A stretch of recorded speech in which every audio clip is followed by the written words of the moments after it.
Écoutez, bonjour à toutes et à tous. On est très très heureux d'être avec vous aujourd'hui pour vous parler en fait de l'entreprise enseigne à l'entreprise. Alors on a préparé quelques planches, mais on a surtout très envie de discuter avec vous. Donc rapide panorama un petit peu de cette idée de l'entreprise enseigne à l'entreprise. Et puis j'espère après un maximum de questions-réponses. Et bonjour. Et bonjour.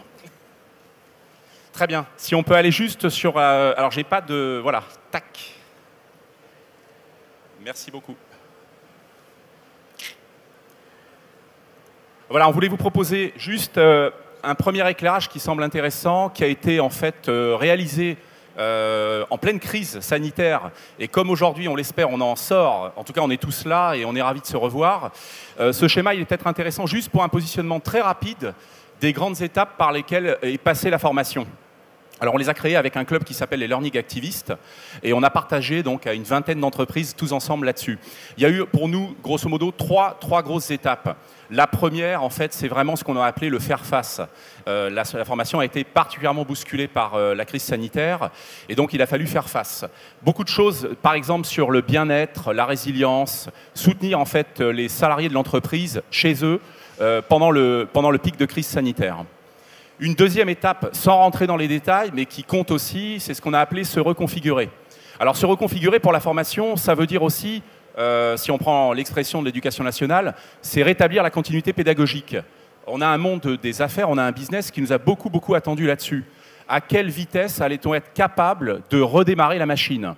Alors évidemment, nombre d'entre nous sont passés par la voie distancielle, la classe virtuelle pour ne pas la citer, et ont réussi à rétablir cette continuité pédagogique. Ça a été là un très gros challenge. Et puis, la troisième étape sur laquelle on va rentrer aujourd'hui avec vous, c'est ce qu'on a appelé se transformer, c'est-à-dire que vous le constatez peut-être, alors j'en parlais ce matin avec Michel Barabel, je n'ai pas de chiffres, mais un sentiment, je ne sais pas si vous le partagez, c'est que la formation, j'ai envie de dire, est de retour sur le devant de la scène. Je pense que les directions métiers ont compris que la formation, c'est un atout dans leur jeu de cartes. On le voit aussi avec nos élèves, je ne sais pas si vous enseignez, nos élèves nous le disent, la formation, ça devient un nouveau critère d'attractivité, voire éventuellement de rétention.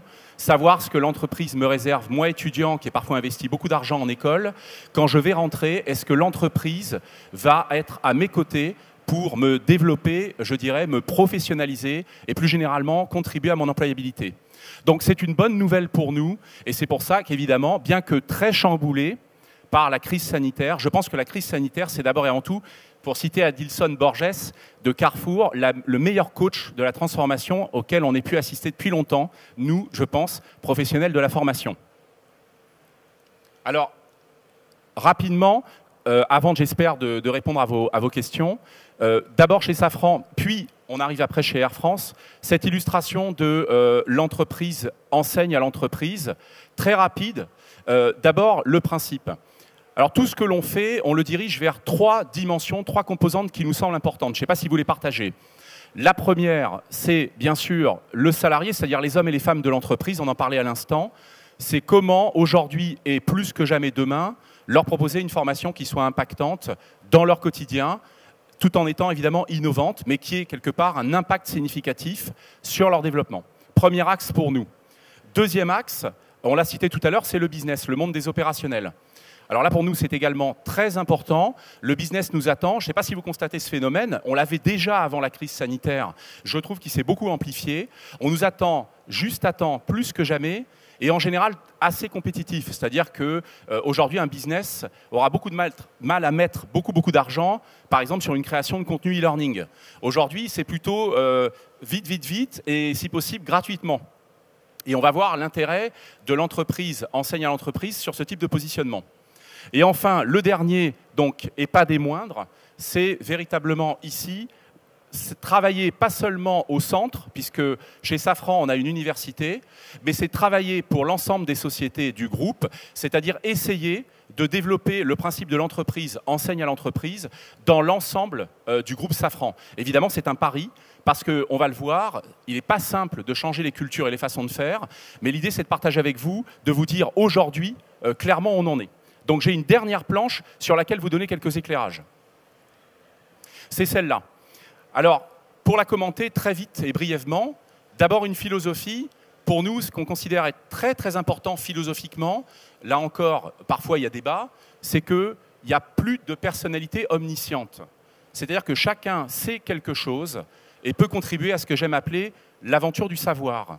Alors c'est une position philosophique importante parce que lorsqu'on est formateur, par exemple dans une salle de classe, il n'est pas toujours facile d'accepter le principe et je dirais par exemple de passer en posture de facilitation lorsqu'on se dit c'est moi qui sais et c'est l'autre qui vient apprendre. Donc premier élément important de cette philosophie, c'est une vision peut-être un peu plus plate des choses et d'une contribution participative. Alors, les vertus que moi j'y vois personnellement, avant d'aller dans ce comment-là, comment on s'y est pris, pour moi, il y en a plusieurs.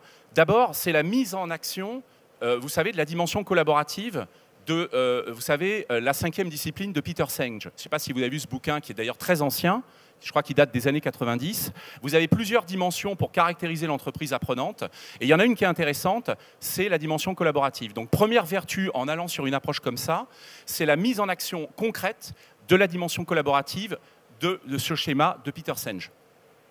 Deuxième vertu, selon moi, c'est que si vous acceptez l'idée que chacun sait quelque chose et peut participer au savoir, vous travaillez une forme de flexibilité des individus qui est très intéressante, vous savez, dans la résolution des problèmes complexes. On revient au principe qu'il n'y a plus une seule personne qui a la clé, mais plusieurs personnes qui possèdent ensemble potentiellement la clé. Et je pense, si vous aviez lu ce bouquin de Michel Serres, Petite poussette sur l'éducation, il avait une expression qu'il appelait, que j'adore, le cerveau libre, où il disait que c'est plus tant une histoire de tête pleine, mais véritablement de flexibilité cérébrale, d'apprendre en permanence et de se nourrir les uns les autres.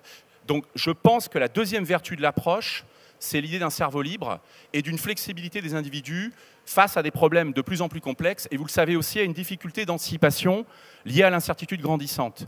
Donc, deuxième vertu. Et puis la troisième, qui me semble significative, c'est l'implication des hommes et des femmes vraiment dans l'aventure du savoir. Or, on le constate à tout âge de la vie, il y a des gens qui aiment se positionner dans l'idée de transmettre et de pouvoir, je dirais, partager avec les autres.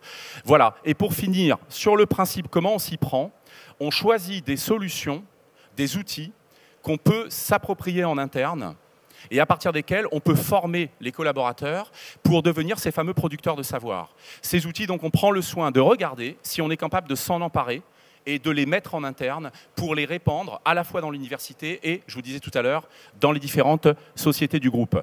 Il y a un point intéressant, c'est ce qu'on appelle la professionnalisation et l'autonomisation des hommes et des femmes du groupe dans l'aventure du savoir. Les deux sont importants. Se professionnaliser pour ne pas dévoyer le travail pédagogique et s'autonomiser pour avoir la main et quelque part s'impliquer, s'approprier les méthodologies.